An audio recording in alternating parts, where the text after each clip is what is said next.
In this video, I'm going to be telling you guys how I started my 5-figure Pokemon card business at 14 years old.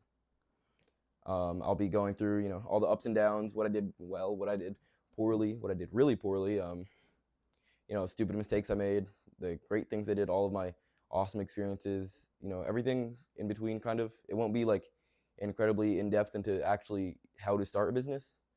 I don't actually think right now I'm super qualified for that, but I'll be telling you goals and, tips, whatever, my goals. Yeah. This is relatively unscripted. I have like notes, bullet points of, what I want to say, but I'm not like reading off anything major here. And I'm kind of fighting with the sun. I wanted to film this while the sun was out, but it's kind of dark now, whatever. But yeah, I'm just gonna kind of be going through, you know, everything that's kind of happened in the past year. And I mean, if you guys have seen like my rips and all the shorts or TikToks I've made, even though upload schedule has been really really ass, and I'm sorry about that. You've seen like a little bit of me, but you never seen me. So I'd like to introduce myself. My name is Tawan Carlson. I'm 15, about to be 16 in a few months here, and I started a Pokemon card business at 14, which I don't know how many people can say that. I'm sure a lot. I'm definitely not the only one, especially right now in this boom. But I want to go through my experience starting it. So this kind of starts about a year ago, like October of 2024. No, not August, sorry, 2024. And I decided to start collecting Pokemon cards again with a couple friends of mine. And it was awesome. It was fun, getting back into the hobby. Everything was super cheap then. This was like 2 months before everything completely went to shit.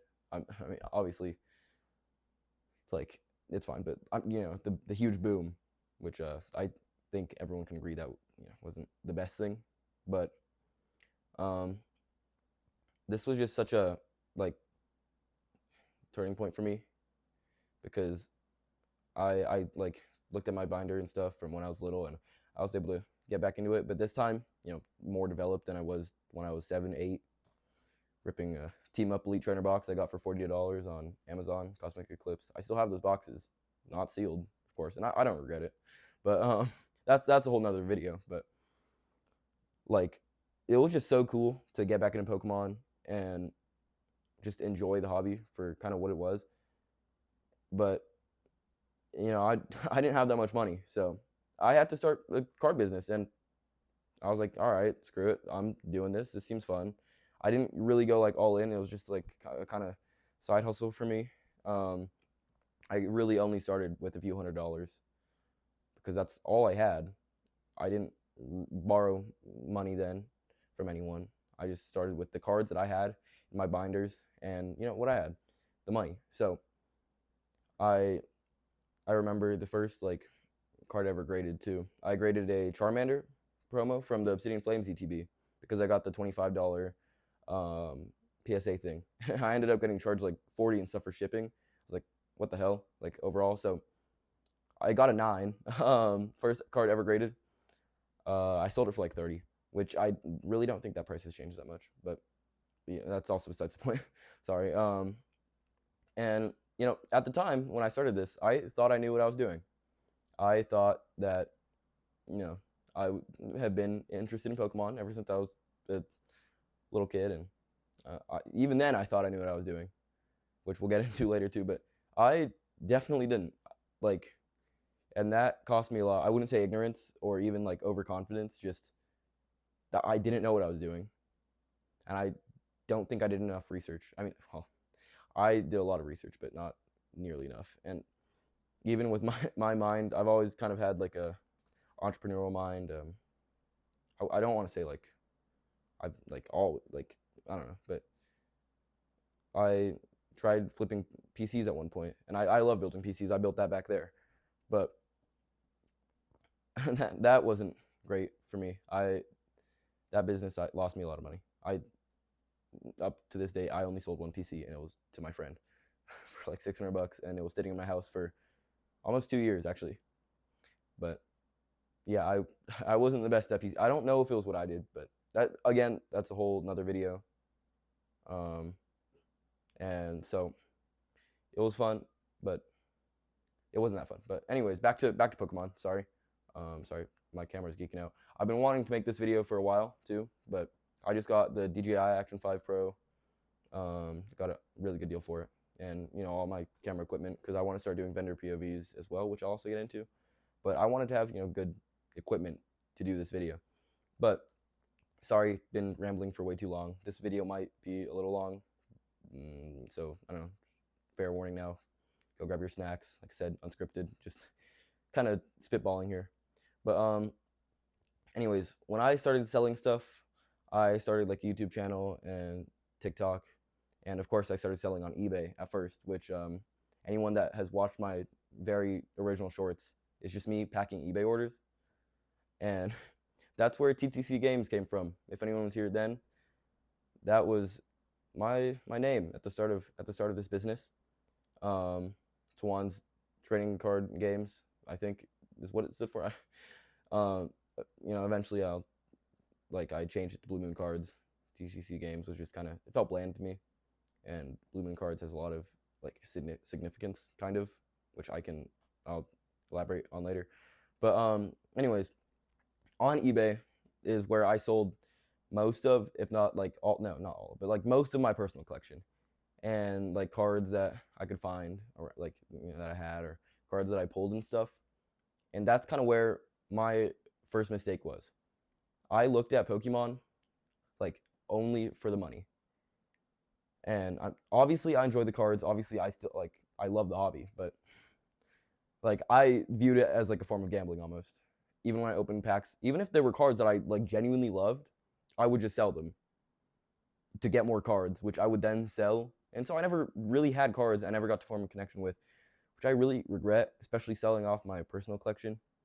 Because, well, it got me started, it gave me some money, but there goes my personal collection, right? So that feels kind of bad now, but I've been working to try to get those back and build an even better personal collection, which is where I am now. I've started to really work hard on like my personal collection, aside from the business side, which I will talk about later too. But yeah, so there was no joy in that. Don't do that, like, ever. I mean, scalpers, I'm sure do it, but like, don't just do it for the money. I mean, obviously I like the cards, but don't sell everything you get. Like, even in your personal collection, don't just sell everything to make a couple bucks. Because at the time, I mean, cards weren't expensive at all. I was selling cards for like $3, $4, maybe $15 a card, but that was before the boom. Everything was just so incredibly cheap. I mean, I kind of regret selling then, because the boom happened like 2 months later. But how the hell was I supposed to know? But it was fine. I mean, it's whatever. Just like the mentality of selling everything, don't do that. That you're gonna burn out or give up, or just like, it's not gonna be fun ever. And after eBay, I learned about Whatnot, which is kind of where I made my second blunder.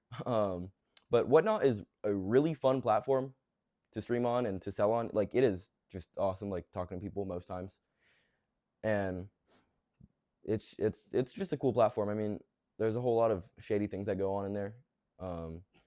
Like, I don't know who exactly. I've never been scammed, I don't think, but like, it's not everyone's favorite website. But I just want, like, it is Whatnot. When I started, it is so hard to sell on Whatnot, and it, like, especially starting off, it's just like, unless you actually like know what you're doing and you have like a following already on social media, it's so hard, because you're sitting there streaming to like 5, 10, sometimes 20 people, maybe. Like 20 people, I won't say I'll leave, but and it's just hard, and it's kind of discouraging. But that's like where I made my really big mistakes, that set me back like forever. I could have probably like reached some goals by now if I didn't screw myself over on Whatnot, which was solely my fault, because again, lack of research. I thought I knew what I was doing. But this is where I started to buy things on Facebook Marketplace. I kind of became part of the like Pokemon community, and I would buy like lots of like I remember there's a lot of trainer galleries I bought for like $70. I think it was 80 worth or 60. Not like I was like, oh, I'll make money selling these on eBay, which is what I did with those. Actually, I forgot. I sold those on eBay mostly, not Whatnot. And obviously, I lost money because, well, I got them on like for nearly full market. eBay takes like 13%. Shipping, I was offering free shipping on a lot of things. If I remember correctly. So, like I either lost money or broke even. I don't remember, but with most of these things, I broke even. And like, I bought Facebook Marketplace, local deals, like stuff like that. I would go to like card shops. At one point, this is when I was on Whatnot now. I bought out like a whole like layer of a whole whatever, like a story of a case at a card shop. That was my first time there, and I maybe got like $5 off the entire thing because I didn't know what I was doing, and I could have offered him more. And to no one's surprise, I most likely lost money. I'm pretty sure. Yeah, no, I definitely lost money, and I coped hard. I was like, I told my mom, I was like, well, I didn't sell at all, which I didn't. But when you're streaming to 5 people and you're selling like a trainer gallery or like altar, I mean, I didn't have anything crazy expensive. They were like sub $10 cards. But when you sell it for like $2 or $1 instead of like 5, or like 5 instead of 10, obviously you're losing money, especially when Whatnot takes a pretty large chunk of what you make. And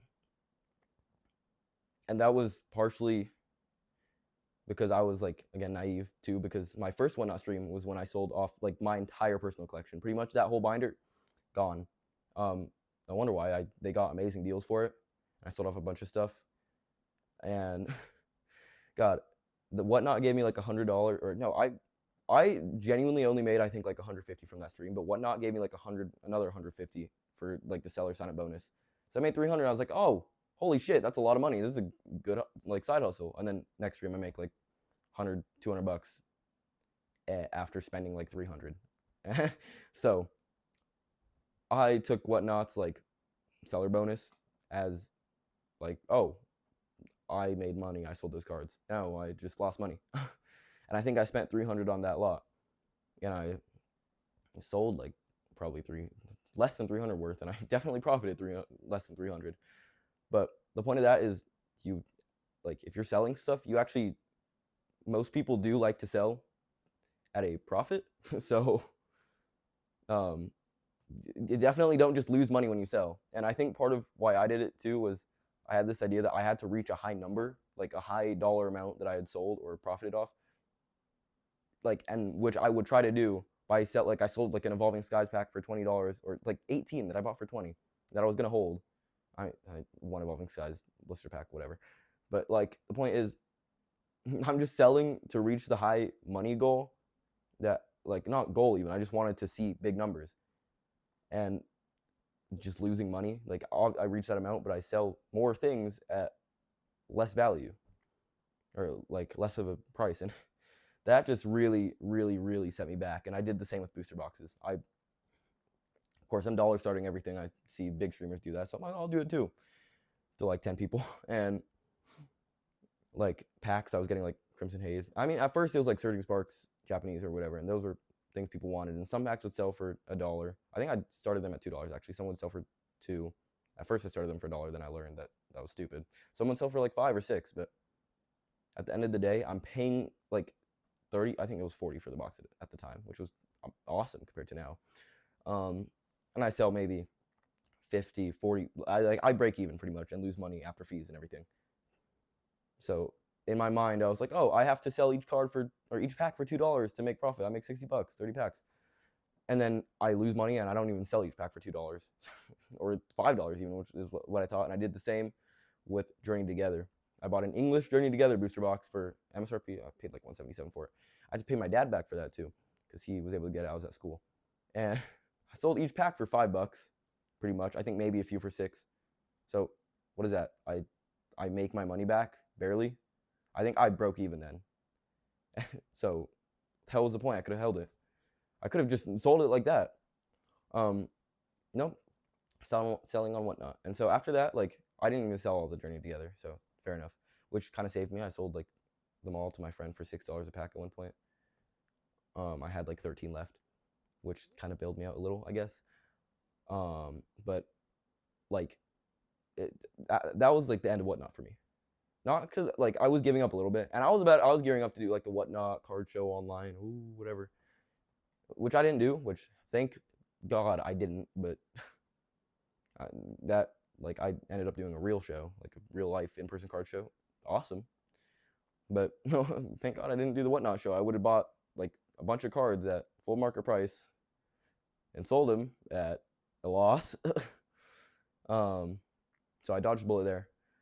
But like that was just kind of the end of Whatnot for me. Like at that point, I was like, okay, I'm gonna take a break, focus on selling in real life, doing Facebook market deals, and gearing up to hopefully do a show. And I was working at a summer camp at the time, so I ended up getting a bit of extra money over the summer.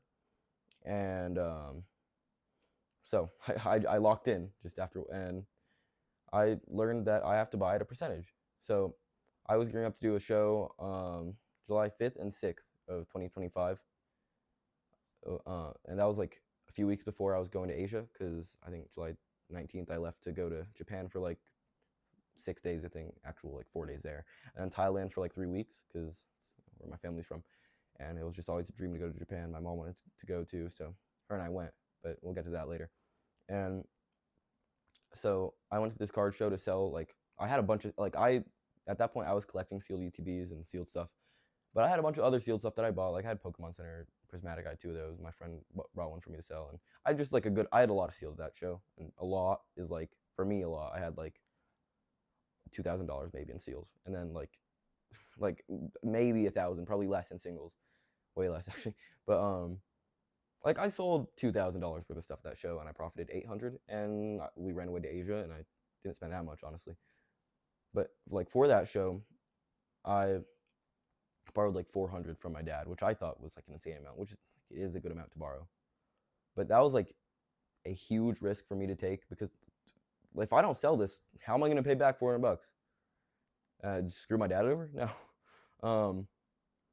So that was kind of really risky for me, and I bought like a huge sealed lot, and none of my sealed was sold at that show. But luckily, the person I was sharing a table with, his name is David. He's an awesome guy. He kind of helped me out here. It was me and my friend Phil that were gonna do this, and he ended up kind of dropping out of the hobby. Then he got kind of burnt out, and just like he had better things to do. So it was just me at that show. I had one table, and I was near them with David and with his 2 tables. He's a huge vendor. He's like, I want to be him. No, but like really, like I'm like, he's awesome. If he sees this, you're awesome. But yeah, he ended up buying out all of my sealed, and he gave me a pretty good price. I think I didn't have 2,000 of sealed. I had like 700, because he bought it all for like 600, I'd say, or 650, and I had like 700. So like he really helped me out there, and I sold off all of my sealed pretty much, except for like maybe 1 or 2 things that he didn't want or I didn't want to get rid of, and it saved me. I mean, obviously I sold my prismatic ETPs too. Yeah, those were like 300 each at the time, so I guess I did have 1,000 something. But yeah, that saved me, because I probably wouldn't have really made anything if he didn't do that. So thank you, David. I appreciate that a lot. But I'm starting to ramble again. Sorry. But after that show, we went to Japan, Thailand. I bought a bunch of Thai Pokemon, more than Japanese, honestly. I was like surprisingly well reserved while I was there in Japan. Like I didn't spend that much, and I'm proud of myself, but also sad because I was there. I wanted to, but we're not rich. So I just had to kind of save money, and I bought like some cards for my personal collection that I wanted to. I went to Card Secret, which was just so cool, because I watched Unlisted Leaf video, I think, about it, and I went there and it was awesome. I went to all the Pokemon centers. I nearly cried the first one I went to, because it was like my dream to go since I was little, and I went. It was like surreal. I went to probably 3 or 4 Shibuya. We stayed like in Shinjuku. So, and then in Thailand, I bought a bunch of Thai Pokemon just because I wanted to have Pokemon in Thai, because I'm Thai, and I figured, oh, it'd be a cool thing to have. I mean, they're not really worth a whole lot. Pulled some cool. I pulled the Zekrom EX SAR from Black Bolt, because that like came out at the time there, and that was crazy. It's like 100 bucks in Thai, or 150. It's probably a little less in Japanese.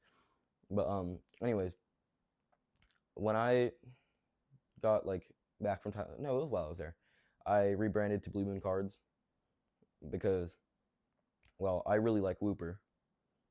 He's blue. He's my favorite Pokemon. He was already my my mascot. I just had a picture off the internet. But I was like, Sorry.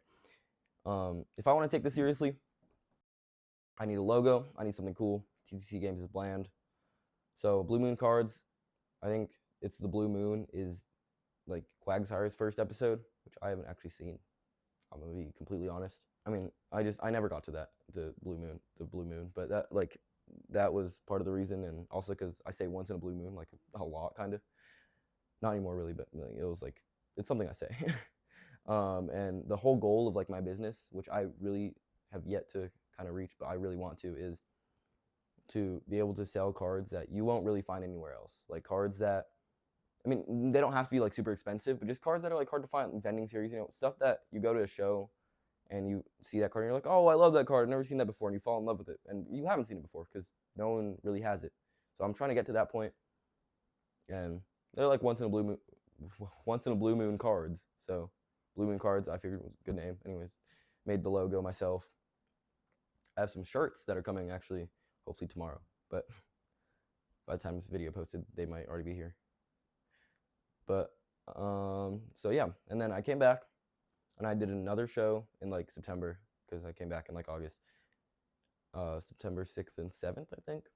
And that was like my best show. I mean, there wasn't much competition because, well, I had only done one other one, but I borrowed a lot more for this money for this. Not actually, maybe not. No, I didn't borrow as much because I still had money left over from work. And that's what I emptied my bank account and bought as much as I could for the show. And I sold $2,000, maybe a little more, worth of stuff, and profited about the same, 800. Because I was like, and I still am kind of at a point where my inventory isn't really growing unless I have to borrow a whole bunch more, like money.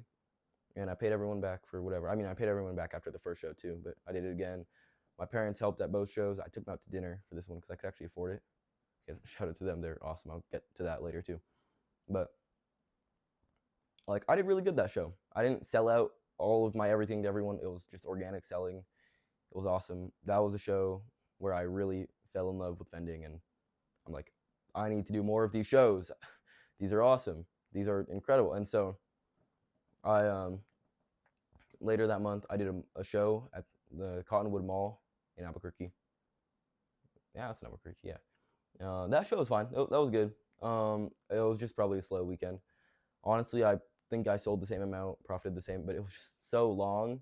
That Saturday I was there from like 8 till 10 at night, and then the Sunday was a lot shorter. But the mall closes later on Saturday, so the show was longer.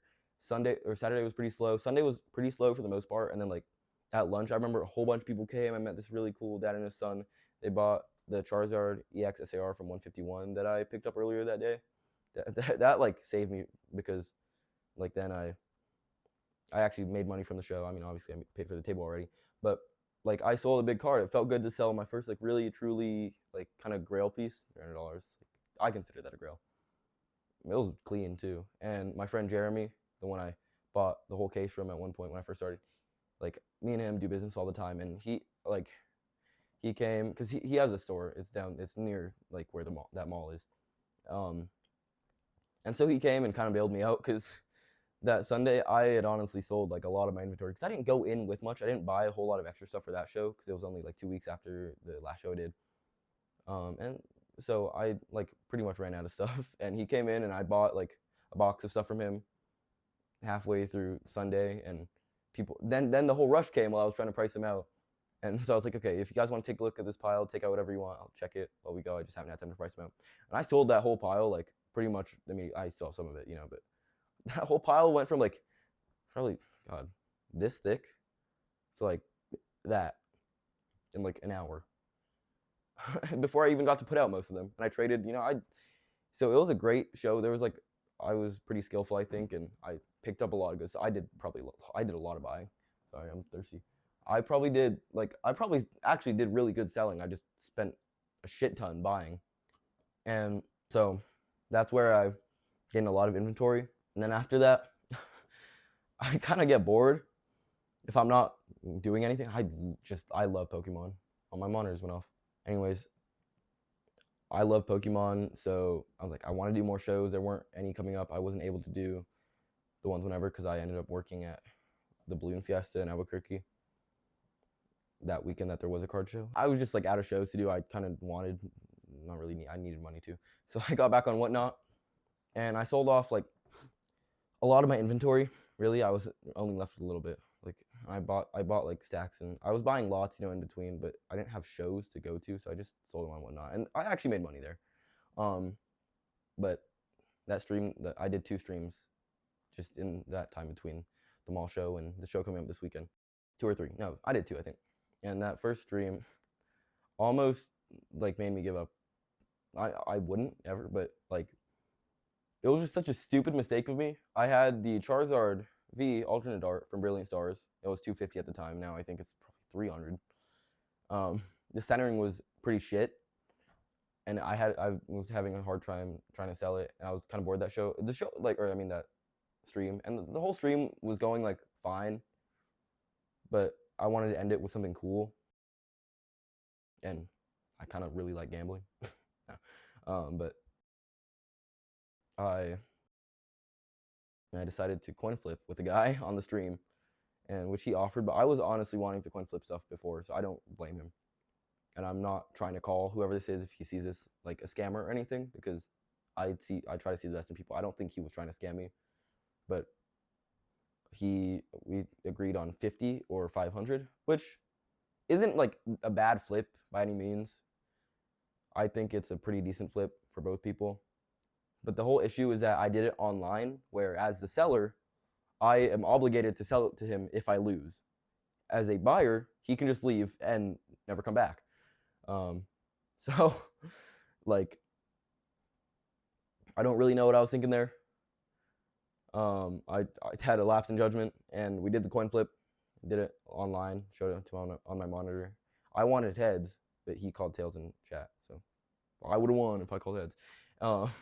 And he won, so I had to sell it to him for 50, and I started it at 50 because part of me was like, he wants me to start it at 50, or I was also just sad. Like, I wanted to just get a little extra, so I started it at 50, and it sold for like 100 something. But then he got kind of pissed, and I realized, oh, that was kind of shitty of me, my bad. And I took it like a champ. I sold it to him for 50. Well, I sold it to him for like $1 because I didn't want fees, so I just had him. I had him tip me like $49, and $1 started nothing, and then so that way I could ship it to him because I didn't want fees, and he understood, and I shipped it to him. Everything was great, but it just kind of sucked because I lost 500. Well, not $500, but I lost like 200. Which $200, okay, what the hell, whatever. I guess like it's not that big of a deal in the grand scheme of things, so that's why I didn't give up, because I felt like shit after that.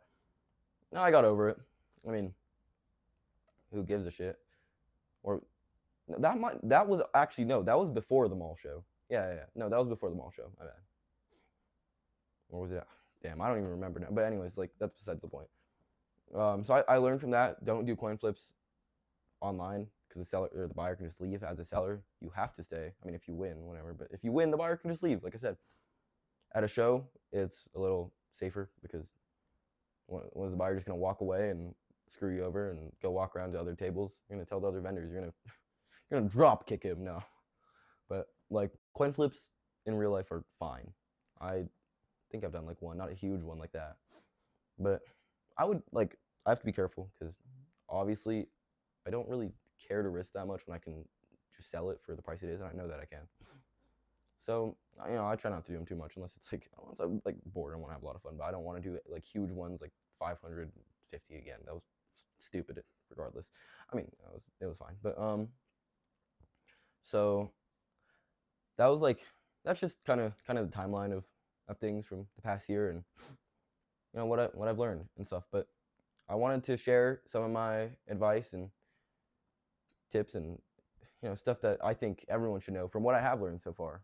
I'm not trying to tell you to do anything, but it's stuff that I think helps out a lot, and just like some appreciation to people that have helped too. So I don't know really how well this video is gonna do. I don't like, my shorts don't do that great, but hopefully people are interested. But I really I want to urge you guys to borrow money. I can't emphasize how important that is. Unless you are like 5 and like you're just like undeveloped. I don't know. No, 5 years, but you know what I mean. Like, unless you just don't know what you're doing at all. Like, if you know that you can pay it back, then by all means borrow money. It helps so much. I borrowed like thousands from my parents. I pay it back every time after every show, and my mom has just recently helped out with me to buy like $1,200 lot, and she's helped out so much, which is something I'll get into too. But I borrow it and I pay it back every show, and this show coming up, I will pay her back, which I always try to do. I promise her I will, because I know I can. I know I do well enough, but like I liked in the second show I did where I didn't have to borrow any money. It was nice to feel like fully really independent. I borrowed change, of course, 'cause I didn't have cash, and I didn't want to go to the bank, and my bank account was empty. It's like $100. I paid that back. But hopefully after this show, I can get to a point again where I can just rely on my money, which I have to work on, because like after the shows, I would kind of just replenish my bank account. And $800 I made, some of it I'd keep as cash, and the rest I'd put in my bank account. I'd save some, but I'd like spend it, and so I'm broke again, even without buying stuff for the show. Like I'm just broke because I spend the money, which is stupid to me because I need to separate the money I make and the money that I have. Like the profit, I can keep some of that. You know, I shouldn't keep all of it like I've been doing, and then the rest of what I make to like what I make back, just what I sell and make the money back. I gotta not spend all that either. I gotta put it into a different account and not touch it unless I'm buying inventory. So that's kind of my goal, like, is to do that and just kind of have some self-control. I wouldn't say self-control because like no, I don't really have to buy. Like I'm in control, but like just don't spend all the money you make. So that way, like I wouldn't have to borrow $1,200 from my mom for the show if I didn't spend all of what I made. And I mean, I've more inventory than I've ever had before for this show. The show coming up on November 1st and 2nd. I'll like put a picture right here, somewhere in the video. I don't know. I've probably got like 7,000 in inventory. That's including like my sealed investments and my sealed personal collection, but not like my personal collection. That's totally different. But like I have more. Like obviously, I'm bringing like 6,000 to the show. That's not that much compared to people that have so much more, hundreds of thousands, millions even. But for me, for my third real show, fourth, like I count them all. Fourth show, like that's pretty impressive for me. Within like 4 months, whatever, 3 months, and so I'm proud of that. And a lot of that is borrowing money. So again, to reiterate, borrow money if you have to. Do not feel bad about it, unless you are dirt poor. Borrowing money would ruin everyone's financial situation. Then obviously don't. But like, don't be afraid of borrowing money unless it's from the bank. I wouldn't recommend that. I haven't tried, but I don't. Paying interest, that cuts from your like that cuts from your like your profits a lot. Sorry. So I wouldn't recommend that with interest, but just borrow money. And again, another thing that's very expensive, or wow, I mean very important, is you have to spend money to make money. Don't be scared of that either. Take risks. Those are 2 tips. Take risks, spend money to make money. I've been pretty safe with my money, but when I started doing this, I took risks. I took risks with whatnot. I lost money, unfortunately. My fault. But if you just like spend a little bit of money, invest in your business, like I'm not saying just buy inventory, buy cool stuff like that light box over there. I had someone 3D print that for me. That's awesome. Buy like a Zion case. Spend money to make money, and take like you're gonna spend a lot of money. I spent a shit ton when I started this. Like I spent a lot of money I had, and I've been spending a lot of money, and that is a huge risk for me, especially because my family's not rich, not even middle class. We're like lower middle class. Like this isn't an apartment, and a lot of this stuff like I have to save up for my grandma. That's the point. But I want to try to be kind of financially independent. But anyways, that's the point. Like, so we're not rich. So spending money is a huge risk in and of itself. And my mom was always like, "Are you sure you're gonna make money?" She's like, she wants to make sure that I'm not making us broke. I mean, making me broke, really. And especially if I'm borrowing from her, then making her broke. But even without, like, I need that money in case something ever happens and an emergency arises. Like, we're not well off. Like, we're fine, but huge amounts of money, like hundreds and thousands, that's a huge risk for us. And I was 14 when I started this, 15. Like, I don't have a whole lot of money to build off of, and used a lot, like that I've saved up in my past. But we can just take risks, and obviously be scared, be cautious, but like don't let risky things scare you away, because you need to take risks in order to be successful and just kind of get anywhere. I mean, you can live life safe, and don't take anything from me. Take that with a grain of salt. I'm 15. I don't know anything, but all I'm saying is that like all great things, in my opinion, come from risks, but they have to be risks that like you got to be pretty damn confident in yourself that you can like successfully fulfill the requirements, successfully pay people back. You'll recover from the money. You need to be confident in yourself to do that. So don't just spend like money. Don't take risks all willy nilly. Do it with intention, but don't let them scare you away. Also, I think setting goals is incredibly, incredibly, incredibly important. Like, I set this goal after my second show to sell 10,000 worth of like just to sell $10,000 worth of stuff by the end of this year, 2025. 5-figure trading card business, and like before that, I didn't have any goals. I was just selling, just make money, extra money on the side. But this has motivated me a lot. So I've been trying to do more shows. Like this show coming up is gonna be the show that sets me to 10K. Like I'm like 1,500 away, and I sound overconfident, I know, but like I am confident that that I've like pulled all those numbers, not just from shows, from like eBay, whatnot, whatever, because I think those count. Like I am really, really confident, hoping that this is a show puts me to 10K, and I told myself once I reach 10K, I'm gonna do out of state shows if possible, out of city shows at least, because I've been just local here. But if I prove myself, because 10K sold is a lot different than profit.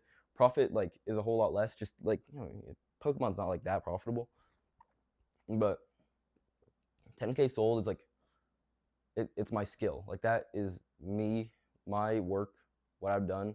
Profit is just the money in between, really. But sold is like what the work I put in. It's proving that I kind of know what I'm doing, and that I am worthy of going to an out-of-state show. So after this show, if I reach my goal, out of state, I'm trying. I told myself next year I'd go to out-of-state shows, but why not? Why wait till then when I can most likely go to out-of-state, out-of-city shows this year? And my goal for next year is like, after I reach this goal, is to try to make it to Collecticon, or a big kind of card event, like card party, or stuff like that, and make 50K in sales, which is a huge jump from 10K. But I believe in myself.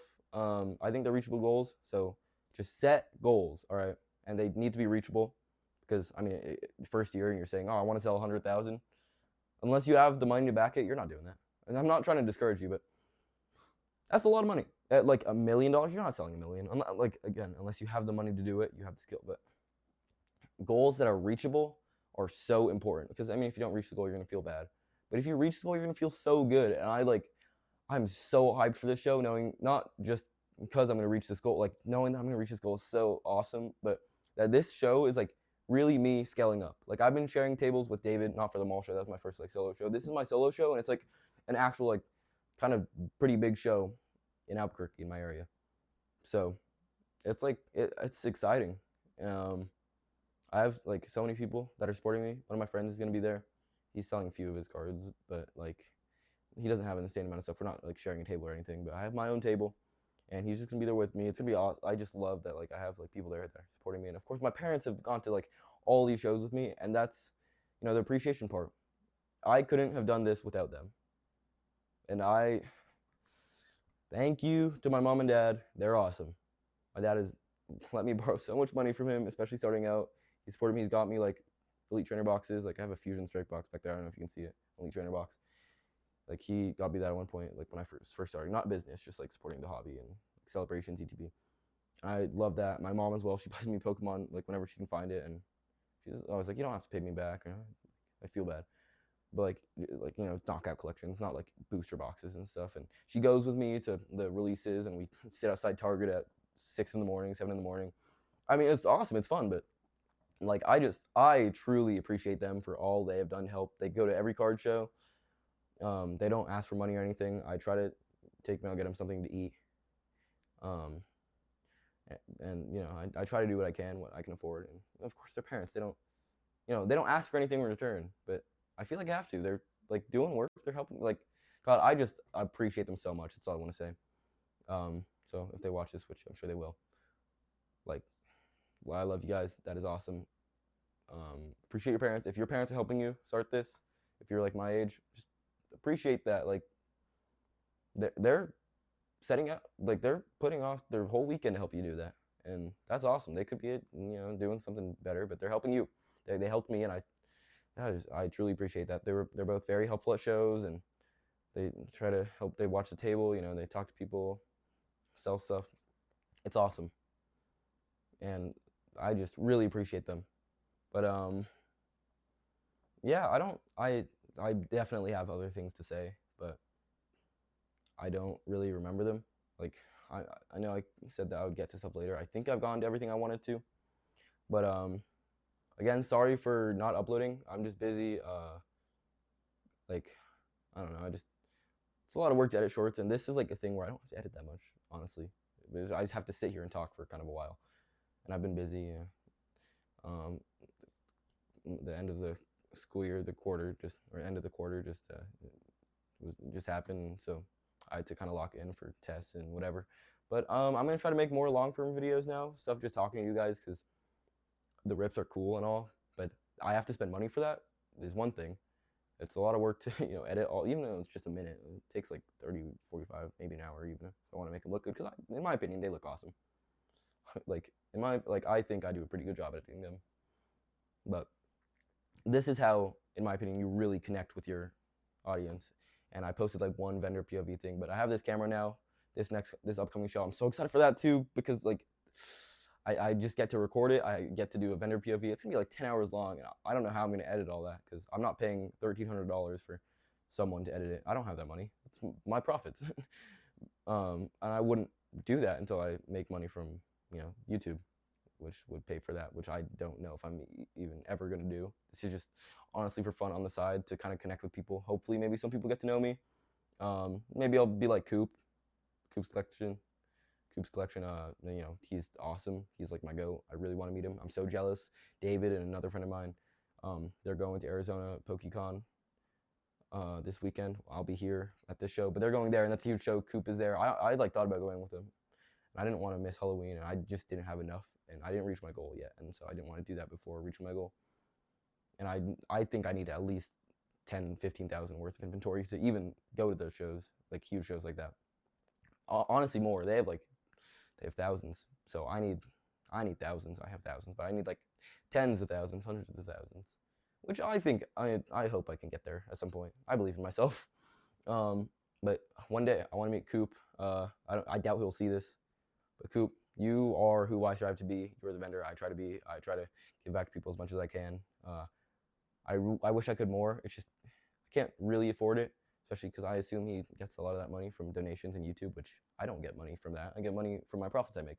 So I mean, I try to give away like a few EXs here and there, or whenever I can. And I have my dollar binder where it's like buy 5 get 1 free, which people love, and that's like my kind of staple binder that I have too for dollar stuff. Or it's to me like TCG player. But I'm just trying to be the best vendor I can possibly be at this age, and I think I'm doing a pretty great job right now. I've obviously made many mistakes, as you can see, and I'm not like very used to this camera one-on-one thing, but I'm getting there. Hopefully the audio sounds okay. If you heard my PC blowing the whole time, I truly apologize. I'll try to fix that when editing. But again, thank you anyone who's like bought from me before or anything. I don't know if you'll see this, but like, this is my passion. I love this hobby. I love vending. There will be another vendor POV coming up probably next week or whenever I can edit the whole 10, 20-hour videos. And of course I'll post clips and shorts still. And I want to do more of this stuff, maybe market analysis, actually like in-depth tips and like how to start your business when I, maybe learn a little more, show breakdowns and grading stuff. I have like cards I want to crack, but I want this channel to kind of go places too. This is kind of my like introductory video. And I think that you guys are gonna like it. I sure hope so. I sure hope it was informative. I really hope that this video is informative to everyone. No script, you know, I tried my best to do what I could, but I don't think reading from a script is that fun. But I hope you guys learned something here. I hope that, you know, you kind of saw what I've done, what I've gone through, mistakes and stuff, and don't try not to make those mistakes. Everyone's gonna make mistakes. If you don't, I envy you. You are superhuman. But just like enjoy yourselves. You know, enjoy the hobby. Thanks for watching. Appreciate you guys. Hopefully, I'll see some of you guys at shows. Hopefully, this video goes insanely super crazy viral, and I get a whole bunch of fans that get to meet me at shows, and they want me to sign their stuff. I'm like, coop now. But like, I just hope people learn something from this, and I hope you guys can take my experiences and kind of use them in your life as vendors or doing whatever other business you want. Because I think a lot of this stuff does apply to other things. But thanks so much for watching. Enjoy Halloween, guys. That's exciting. Enjoy that. So enjoy Pokemon. Enjoy the hobby. Keep doing what you love. I love all you. Thank you so much.